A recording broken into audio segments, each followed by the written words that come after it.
आणि हा उत्सव साजरा झाला त्या दरम्यान संजय राऊत विश्वप्रवक्ते यांनी आपले अकलेचे तारे तोडले. बुद्धिभ्रष्ट ही व्यक्ती आहेच. त्याने आपल्या बुद्धीचा इथे कस लावला. ते काय म्हणाले, सध्या देशभरामध्ये मस्जिदींवरती कपडा टाकला जातोय, झाकलं जाते, झाकायची परिस्थिती आली आहे. मित्रांनो, नुकतं संभालमध्ये जे काय उत्खनन झाले आणि त्या उत्खननामधून जे काय मंदिरं बाहेर पडली, जी काय तिथली संस्कृती बाहेर पडली, त्याने आता मातोश्रीवरती ती होळी खेळायला हवी होती. मातोश्रीवरती होळी खेळायला हवी होती आणि सर्व जाती धर्माच्या लोकांना तिथे बोलवायला पाहिजे होतं. आणि त्यांच्यासोबत ती मातोश्रीवरती मातोश्री 1 मातोश्री 2वरती होळीचा कार्यक्रम आखायला पाहिजे होता. पण तशीही त्यांनी रंगपंचमी साजरी केली का? तुम्हाला काय वाटते? तुम्ही हा व्हिडिओ कुठून पाहताय? कुठल्या शहरातून, कुठल्या गावातून, कुठल्या खेड्यातून, गल्लीतून की दिल्लीतून की मुंबईतून कुठून पाहताय? आणि तुम्ही रंगपंचमी साजरी केलीत का? धुलिवंदन साजरा केला का? होलिका उत्सव साजरा केला का? आणि होलिका उत्सव साजरा का केला जातो, याच्यामागे सायन्स, विज्ञान काय आहे, याचा मी सनातनी वास्तव या माझ्या यूट्यूब चॅनलवरती त्याचा सविस्तर विषय मांडलेला आहे. तुम्हाला समजून घ्यायचं असेल तर ह्या चॅनलवर जाऊन तो माझा व्हिडिओ पाहू शकता. त्या चॅनलची लिंक मी डिस्क्रिप्शन बॉक्समध्ये टाकलेली आहे.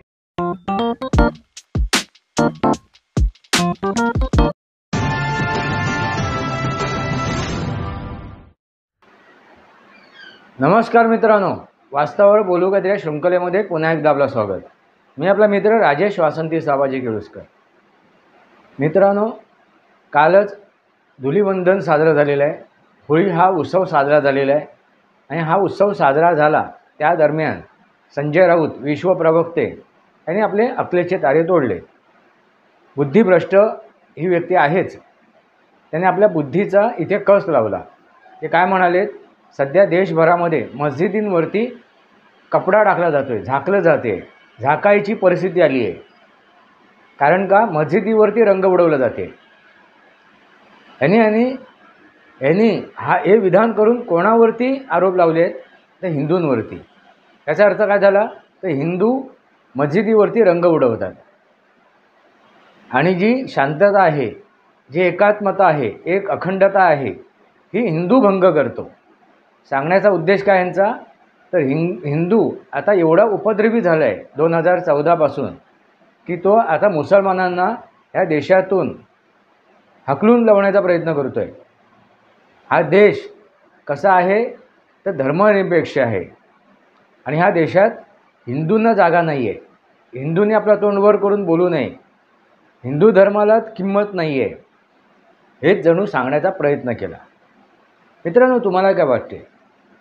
हे जे आता नवनवीन धर्मनिरपेक्ष झालेले आहेत, सेक्युलर झालेले आहेत, उद्धव ठाकरे म्हणा, त्यांचे अनेक नेते म्हणा, किंवा हे खुद्द संजय राऊत विश्वप्रवक्ते, जे नवनवीन धर्मनिरपेक्ष झालेत, त्यांची भाषा तुम्ही ऐकत असाल आणि ही भाषा ऐकल्यानंतर तुम्हाला काय वाटते? आता त्याने औरंगजेबाच्या त्या कबरीवरनंसुद्धा प्रश्न निर्माण केले. आणि तुम्ही विचार करा, काय वेळ आली आहे, काय परिस्थिती आली आहे. हे संजय राऊत त्या मस्जिदीच्या भोंग्यावरून सुद्धा प्रश्न निर्माण झाले की मस्जिदीवरचे भोंगे बंद करण्याचा घाट महाराष्ट्र सरकारने घातलेला आहे आणि हे त्यांना मान्य नाही आहे.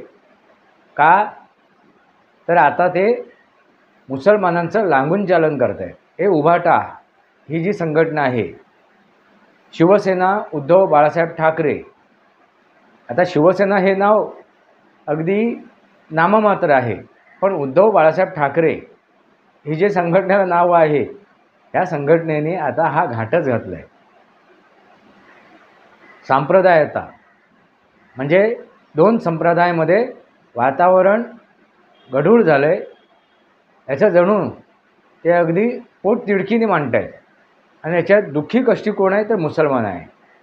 मित्रांनो, नुकतं संभालमध्ये जे काय उत्खनन झाले आणि त्या उत्खननामधून जे काय मंदिरं बाहेर पडली, जी काय तिथली संस्कृती बाहेर पडली, त्यानंतर तिथे जी SIT नेमली गेली आहे आणि त्या SITच्या मार्फत जो काय अहवाल सादर केला जातो आहे, त्यानंतर त्या मस्जिदीला, जी संभलमध्ये मस्जिद आहे, ती मस्जिदसुद्धा SITच्या हवाली केली आहे. SITच्या नियंत्रणामध्ये दिलेली आहे आणि त्या SITच्या नियंत्रणानुसारच त्याची आता देखभाल केली जाणार, त्यांच्या निर्देशानुसारच देखभाल केली जाणार. तिथे रंगरंगोटी करायची की नाही किंवा त्याच्यात काय फेरबदल करायचा की नाही हे कोण ठरवणार? तर SIT. मित्रांनो, आता ह्या सर्व गोष्टीमुळे तेथील जो स्थानिक मुसलमान आहे तो बिथरलेला आहे आणि याचं दुःख या संजय राऊतांना झालेलं आहे. आणि तिथेच लक्ष वेधून देण्यासाठी, तिथे लक्ष केंद्रित करण्यासाठी, ती गोष्ट लक्षात आणून देण्यासाठी संजय राऊतांनी हे केलेलं विधान आहे. काय तर आता भारतभर मस्जिदीवरती कपडा टाकला जातो आहे, मस्जिद झाकली जाते. आणि झाकण्याचं कारण का? तर त्याच्यावरती रंग उधळला जाईल, रंग फेकला जाईल. म्हणजे ज्याच्यापासून आजपर्यंत मुसलमान वंचित राहिला होता, या रंगपंचमीपासून. यापूर्वी कधी मुसलमानांनी कधी रंग लावलाच नाही, रंगोत्सवामध्ये सामील झालेच नाही, धुलीवंदनामध्ये सामील झालेच नाहीत.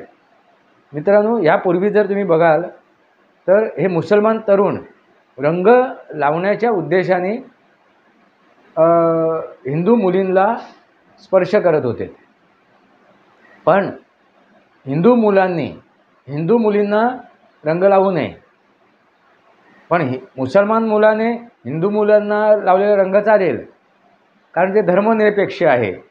म्हणजे विचार करा मित्रांनो, आता गरब्यामध्ये सुद्धा तुम्ही तेच बघितलं, गरबा हा त्यांना मान्य नाही आहे, ते देवादेवींची पूजा करत नाही. या गोष्टीला सनातनला किंवा हिंदू धर्मांना मानत नाहीत, झुगार लावतात. मग अशा ह्या हिंदू धर्मीय त्या गरब्यामध्ये यांना प्रवेश का? हे प्रवेश का करत होते? चोरून मारून का तिथे ते संमिलित होत होते? कारण का? तर हिंदू मुलींना आकर्षित करण्यासाठी. मित्रांनो, फक्त हिंदू मुलींना आकर्षित करण्यासाठी, लव जिहाद करण्यासाठी एवढाच त्यांचा हिंदू सणांशी, हिंदू देवी देवतांशी संबंध आहे. आणि हीच गोष्ट संजय राऊत सांगतायत का, मांडतायत का? ज्यावेळी ते पालघरला जो हत्याकांड झाला साधू संतांचा, त्या संन्यासांचा निर्गुण हत्या झाली, त्यावेळी ह्या उभाटाचाच, ह्या उद्धव ठाकरेंचंच राज्य होतं. उद्धव ठाकरे एक नंबरचे मुख्यमंत्री होते आणि हे उद्धव ठाकरेंचे विश्वप्रवक्ते एक नंबरचे नेते होते. ह्या नेत्यांनी किंवा ह्या उद्धव ठाकरेंनी त्यावेळी आवाज उठवला का? त्याच्या विरोधात तोफ डांगली का? त्याच्यावरती कारवाई केली का? तर नाही मित्रांनो.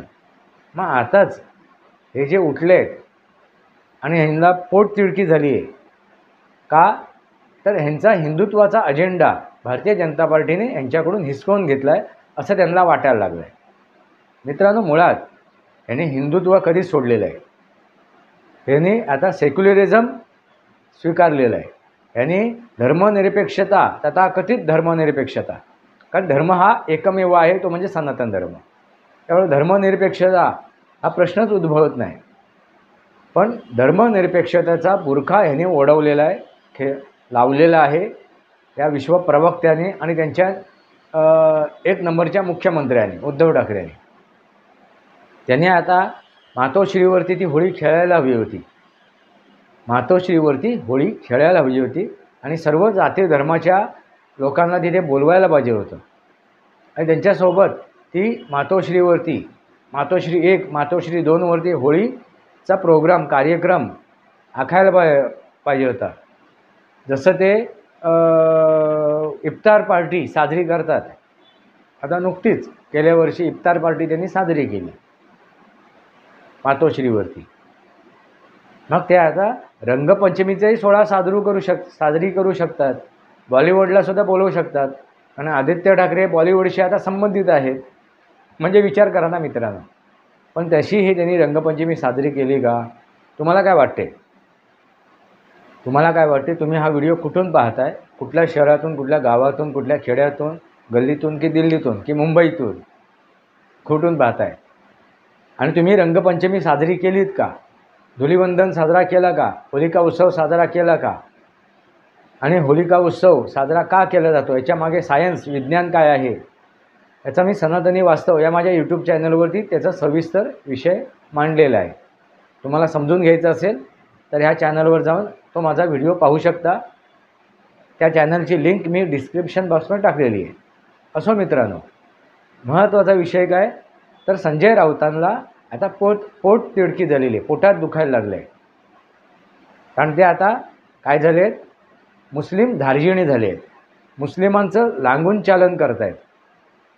आता मुस्लिमांच्या मताशिवाय त्यांना दुसरा पर्यायच उरलेला नाही आहे.